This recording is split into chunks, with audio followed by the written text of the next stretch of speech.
জুলাই গণঅভ্যুত্থানের প্রথম শহীদ আবু সাঈদের শাহাদাত বার্ষিকী আজ। গত বছরের এই দিনে পুলিশের গুলিতে শহীদ হন আবু সাঈদ। পুলিশের বন্দুকের সামনে তার বুক পেতে দেওয়া দৃশ্য মুহূর্তে ছড়িয়ে পড়ে সারা বিশ্বে। বৈষম্য বিরোধী ছাত্র আন্দোলন পরিণত হয় ফ্যাসিবাদ পতনের আন্দোলনে। তবে আবু সাঈদের মৃত্যুর 1 বছর পার হলেও বিচার শেষ না হওয়ায় হতাশ তার পরিবার। পীরগঞ্জ থেকে মিনহাজুল ইসলাম মিলনের তথ্যচিত্রে বিস্তারিত জানাচ্ছেন কাউসার আহমেদ। বৈষম্য বিরোধী ছাত্র আন্দোলনে প্রথম শহীদ হন রংপুরের বেগম রোকেয়া বিশ্ববিদ্যালয়ের শিক্ষার্থী আবু সাঈদ।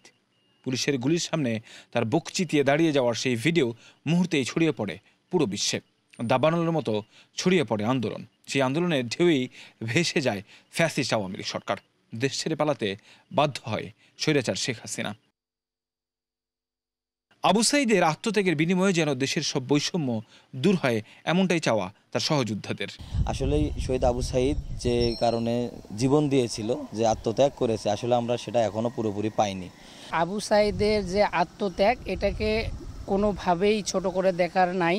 এদিকে হত্যাকাণ্ডের 1 বছর পার হলেও খুনিদের বিচার না হওয়ায় হতাশ আবু সাঈদের পরিবার। যে জন্যে আবু সাঈদ জীবন দিল সেটা বাস্তবায়ন হলো না।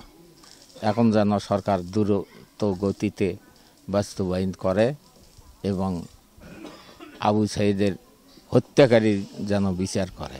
বিচার 1 বছর হয়ে গেল, এই পর্যন্ত হলো না।